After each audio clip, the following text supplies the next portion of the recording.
Hello everyone, James here again. I know in the last few weeks we have spent a lot of time talking about Spotify, but there's good reason for that.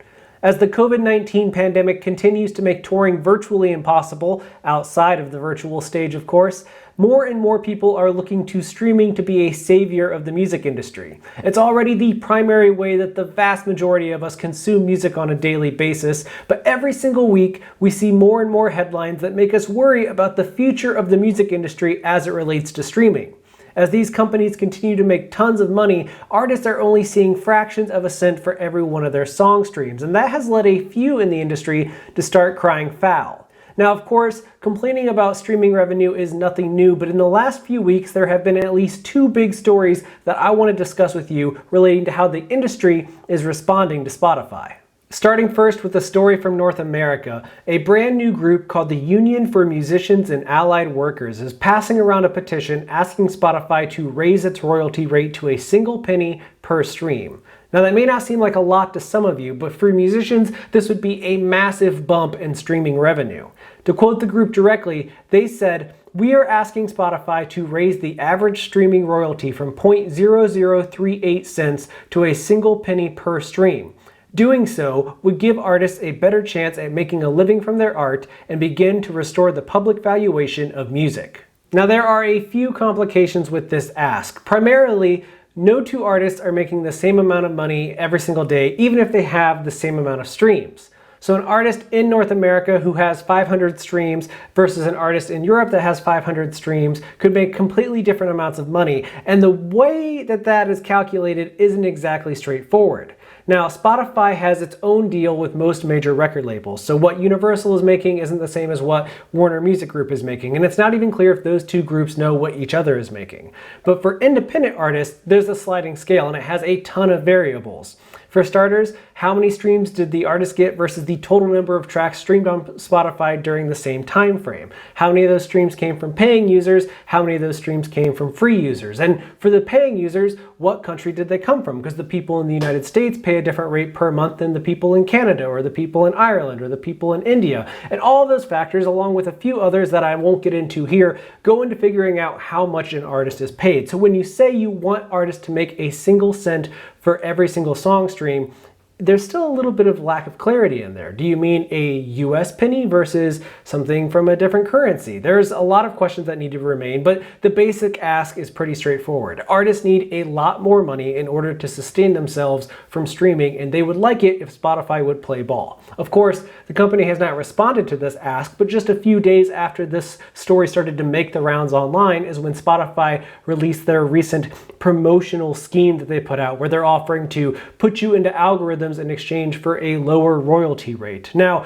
whether or not that's a direct response is up for debate, but the company has not addressed this specific ask just yet. Now, the second story, which goes hand in hand with the one from North America, comes from the European Music Managers Alliance, or EMA.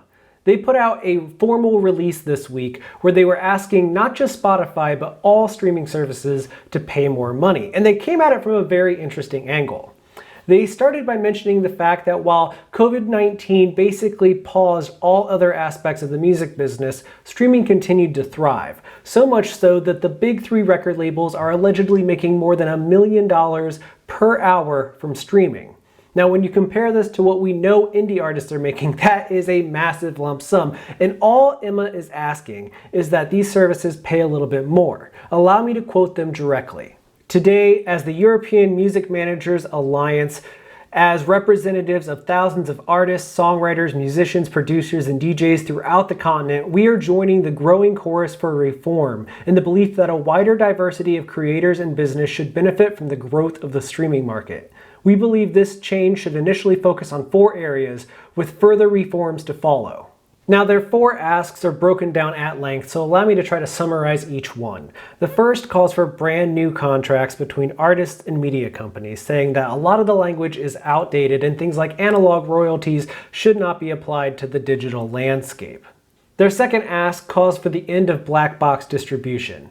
Now, in essence, this is referring to mismatched or unidentified writer revenues that are set aside in what people call black box money. Now, this is revenue that needs to be claimed by somebody associated with the song. The people paying out just don't know who that is. And more often than not, this money ends up going to the highest earning or the most recognized person associated with that song. But there are a ton of people who are deserving of money but not getting it. And that's all because these things are just a tangled web of content and where it's going and distribution policies, and the group wants to end this. We need to simplify it to make sure that everybody associated with the track gets the money that's owed to them.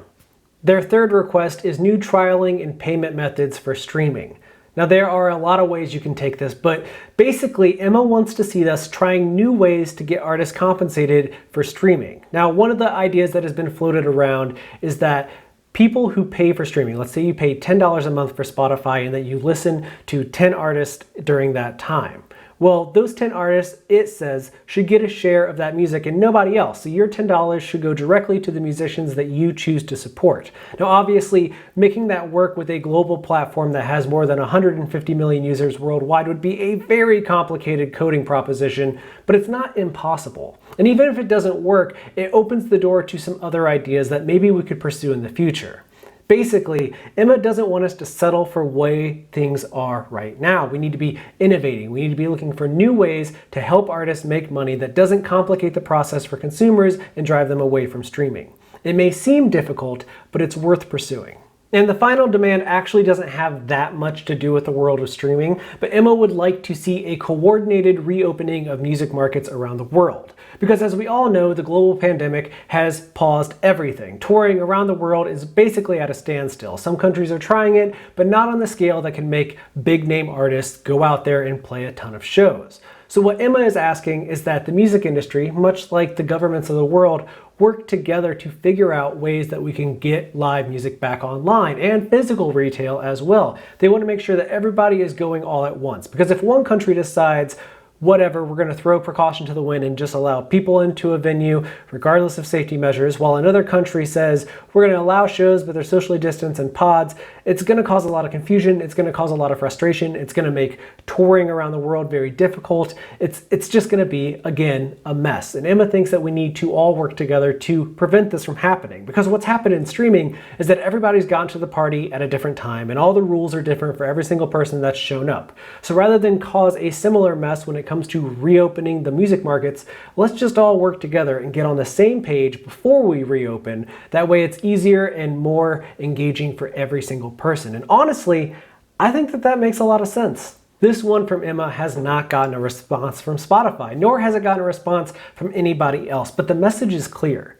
The industry has always griped about the streaming side of things, but recently, as we've been more and more dependent on the internet, people are getting a little bit more upset. They want to see a change. They want to see things evolving. They want to have a bigger role in how things are handled moving forward, because it can't just be the tech industry and the music business. They need to work hand in hand. They need to be one and the same, especially when we don't know how much longer we're going to be depending mostly on the digital landscape to help people make money.